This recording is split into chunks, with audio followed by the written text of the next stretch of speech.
سلام كميت حضرو ز خبركم سمعتنا لهم سنبت نقوع السرعة الترن سرال وزيانات وشتهاجن وصان إنه فلما عندنا تبتاتو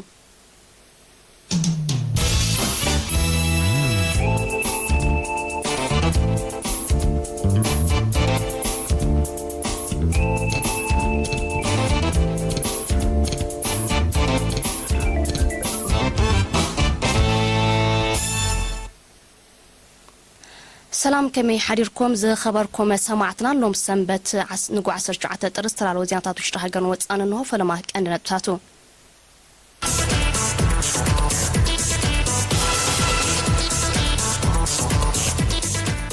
محبر حكامي إرترا مبلغ 25 عامته وعلى قانعو من محدار نوزبا بارونتون تراكم اب تغبار زوطون مدبات موغيسو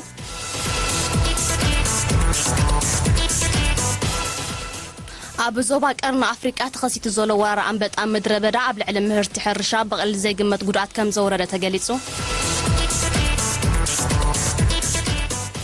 زاغيت نصر حبريتا زي ترخبن فلما اوان اب تشاينا استخست فيروس هاغراو طعنا وسغات فطيرون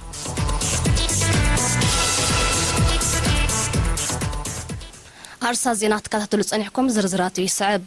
محبر حكامي إرترا مبلغ 25 عامته وعلى بعصر شومن تطري اب دراش هوتيل اسمرا بالاس قانعوم ابتي لعل كلتا ميتي موياوين مشارك نستساتفوا وعلان هاجرنا زوبانان اب تتصنعوا حماماتن بزعبهم زفلت حقتاتن مغلصيات قريبهم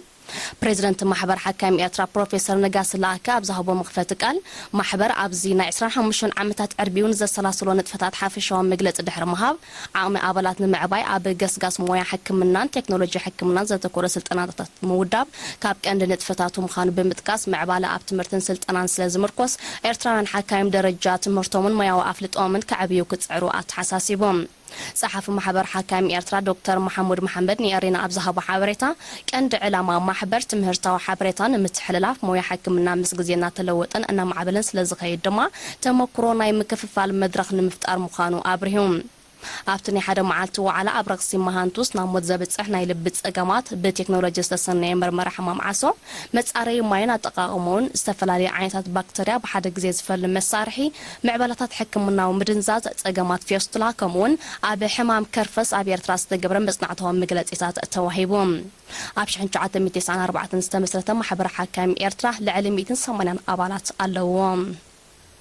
من محدار نوزبا بارونتو بعصر شدوشة الرابز كايرو جمجام نتراكم اب تكبار زوطون مربات لمعد بحفشة معك اب حمد ماين دما بفلاي موجسوم ام حدار نوزبا بارونتو اتو اورولي جاكومينا ابز اوروبات ابطاب اب اكتشن عصر شعاتن بلوع التساتفو حزب المشارقتن ام منازليغاتات راياتاتن عيلاتاتن مصغان صرغاتاتن كاله تحت قرصن موحات صريت اكبابي محجاج صقومات وغنا زتقال المربات كمستسلاسله بمتقاس حزبي سراويت سرحتنياتات منغستن تمهارون عوتو فرات مكان مرتي كم زكايرو غليصوم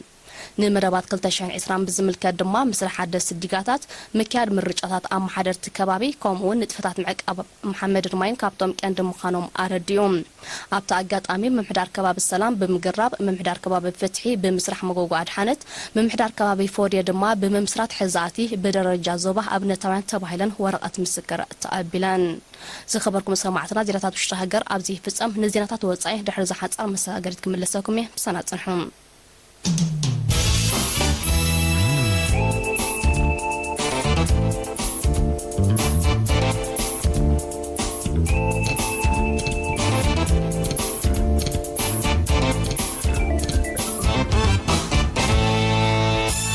بزيناتات وصاي اب زوبا قرن افريقيا تخسيت زولو ورار انبጣ مدربدا اب لعل حرشاو اتوت بقليل زي قمت غدات اوريدو كم زلو تغليصوم اتعسل انبጣ اب زحلف الصومن كاب ኢትዮጵያን ሶማሊያን ናብ መብራቃውን ሰሜናዊ ሸና ኬንያ ገጹ 50 ገመዝ ተቀሰው ድምግ ብን ሕርሻን ሕቡራት ሃገራት ኣብ ምህርት ሕርሻ ኬንያ ጉድኣት ከም ዘውረደ ሓቢሮም መንግስቲ ኬንያ ነትዕስል አንበጣን ምቁጥጻር ካብ መጀመር ናይ ዝወርሕት ሒዙ ብነፈርቲ መድሃኒት ናይ ምንጻቅ መስራሕ አበጊሱ ከም ዘሎ ይዝግለጽ እንተኾነ ግን እቲ አንበጣ ኣብ ሓደ እዋን 40 ኪሎሜትር ኣብ ልዕሊ ዝስፍሓቱ መሬት ይዓስል በምህላው ካብ ቁጥጥር ወጻኢ ከይከውን ሓረስቶትን ክኢላታት ሕርሻን ስጋኣት የሚገልጽለውም ኣብ ሰፊሕ ክፋል ዞባ ምብራቅ አፍሪካ ተኸሲቱ ምዘሎ ደርቅን ዘይወቅታዊ ዝናብ ዘስዓቡ ዕለቅለቅን ሰፊሕ ናይ ሕርሻ መሬት ባሪሙ በምህላው እዚ ሓድሽ ወራር አንበጣ ከቢድ ስጋኣት ፈጢሩ ከም ዘሎ ውድብ መግብን ሕርሻን ሕቡራት ሃገራት ዝሕብር كيلاتات تعاون مقططارو قلطفن استوهرن صعري كم تحاتتهم زገልጽ ዘለው ኣብ ወርሒ ሕዳር 2019 ካብ ኢትዮጵያ ናብ ውስን ከባቢታት ኤርትራ ዝኣተው ዕስለታት አንበጣ ብዝተወስተ ውህድን ቅልጥፉን ወፍሪ ምንጻግ መድሃኒት ጉድኣት ከየውረዳ ኣብ ትሕቲ ቁጥጥር ከም ዝዋዕሎም ሚኒስትሪ ሕርሻ ኣብ እዋኑ ምግላጹ ዝዝከር እዩ መንግስቲ ሜክሲኮ ካብ ሆንዱራስ ንስተበገሰን ኣብ እዋን እዚ ንዶባት ጓቴማላ ሰጊሩ ናብ ዶባት ሃገሩን ዝግዝግዝ ዘሎን ቃፍላይ ሰደተኛታት ይከታተሉ ከም ዘሎ ዶባት አሜሪካ ከይበጽሕ ድማ ከዓክቶም ምዃኑ ኣፍሊጦም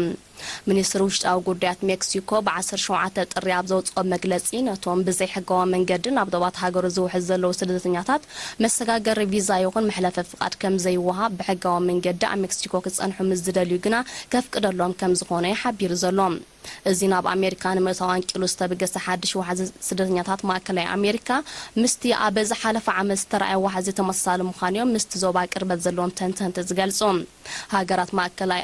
አሜሪካ ዋሕዘት ስደተኛታት ንምቁጽጻር ዝገብርኦ ስራሓት ከሓይላ ክጽውዕ ዝጸንሐ ፕሬዚደንት ትራምፕ ኣብዚ ምስ ዘይተሓጋገዛ ግን ሃገሩ ክትገብረለን ዝጸንሐ ሰብኣዊ ደገፍ ደው ከተብሎን እገረታት ከተጽናዓለን ከም ዝኾነ ኣጠንቂቖም በዚ ድማ ዋሕዚ ናይ ዝሓድሽ ቃፍላይ ስደተኛታት ዳግማይ ምተፋነና ኣርእስቲ ኣብ መንጎ አሜሪካን ሃገራት ማእከላይ አሜሪካን ብሓፈሻ ሜክሲኮ ድማ ብፍላይ ክኸውን ከም ዝኽእል ይመሳሎ መንግስቲ ሜክሲኮ ቀዲሞም ንዶባት ሃገሩ ብምስጋር ኣብ አሜሪካ ከኣቱ ፈቲኖም በሓለዋ ዶባት አሜሪካ ንስተዓግቱ ስደተኛታት ኣብ ግዚያዊ መዕቆቢ ከም ዝኣስሮም ይፍለጥ ሃገሩ ሕጽረት ዓያያ ዓመሰብ ገጢምዋ ከም ዘሎ ዝገልጽ መንግስቲ ሜክሲኮ ስደተኛታት ማእከላይ አሜሪካ ኣብ ሜክሲኮ ብሕጋዊ ኣገባብ ክጸንሑን ዕድላ ሽቕለት ክፍጠረለውን ምዃኑ ዝገልጽ ዘሎ ዋሕዘት ስደተኛታት ዝዓበየ ጸጥታዊ ስጋት ሃገሩ ምዃኑ ዝገልጽ ምምሕዳር ፕሬዚደንት ትራምፕ ኣቐዲሙ ዘቕረቦ ግን ከኣብ ሰንኪ ፋይናንሳዊ ምወላክ ዕወት ዘይከኣለ ሕቶ ህንጸት መንደቕ ኣብ ዝሓለፈ ሳለስቲ ዳግማይ ናብ ሚኒስትር ምክልኻል ከም ዘቕረቦ ማዕከናት ዜና ህጋዊ ሓቀንየን ዛጊት ብዛዕባ ጠንቁን ምልክታትን ንጹር ሓበሬታ ዘይተረኽፎን ንፈለማ እዋን ኣብ ቻይና ከም ዝተኸስተ ዝግለጽ ዘሎ ሓድሽ ዓሌት ቀታሊ ቫይረስ ሃገራዊ ጥዕና ስጋት ፈጢሩሎም እቲ ናይ ምስትንፋስ ጸገማት ብምስዓብ ክሳብ ሞት ዘብጽሕ ቫይረስ ንፈለማ እዋን ኣብ ወርሒ ታሕሳስ 2019 ኣብ ማእከላይ ሸነኽ ቻይና ኣብ ትርከብ ከተማ ውሃን ከም ዝተኸስተ እዩ ዝግለጽ ሰመዚ ጥዕና ቻይና ንጠንቂ ምልክታትን ዓም ምትሕልላፉ ካብ ሰብ ናብ ሰብን ኣብ ምምርማር ከም ዝርከብ እዮም ዝሕብሮም ብመሰረት ጥዕናዊ ጸብጸባት ቻይና ክልተ ሰባት በቲ ሕማም ዝተለኽፉ ክመቱን ከለዉ በቲ ቫይረስ ምልካፎም ዝተረጋገጸ 50 ድማ ጥቡቕ ምክትታል ይግበረሎም ኣሎ ብዝተፈጠረ ጥዕናዊ ስጋት ሆንግ ኮንግን ሲንጋፖርን ካብ ምጅማር ናይ ሰሙናት ሒዘን ካብ ከተማ ውሃን ዝመጹ ገያሾ ኣብ መዕረፎ ነፈርቲ ምርመራታት ይካይዳሎም ኣለዋ ሰመዚ ጥዕና አሜሪካውን ካብ 17 ጥራኣት ሒዞም ኣብ መዕረፎ ነፈርቲ ከተማታት ሎስ አንጀለስ ኒውዮርክን ሳን ፍራንሲስኮን ተመሳሳሊ ስጉምቲ ክወስዱ ከም ጀመሩ ኣፍሊጦም ኣለዉ በቲ ሕማም ከም ዝተለኽፉ ካብ ዝተረጋገጹ ብዝተወስደ ቅምሶዶም እቲ ቫይረስ ልክዕ ከም ሳርስ ዝኣመሰለ ናይ ምስትንፋስ ጸገም ዘስዕብ ምዃኑ ከረጋገጽ ተኻኢሉሎም ገለ ካብቶም በቲ ቫይረስ ዝተለኽፉ ምልክታት ድማ ኒሞንያ ከም ዝረኣዩ ጥዕናዊ ጸብጻባት የረድኦም ዝኸበርኩም ሰማዕትና ዜና ቅድሚ ምዛም ቀንነት ፓቱ ክደግመልኩም ማሕበር ሓካሚ ኤርትራ መበል 25 ዓመታዊ ዋዕላ ቀኒዖም ምምሕዳር ዞባ ባረንቱ ንተራኮም ኣብ ተግባር ዝውጦን መደባት መውጊሶም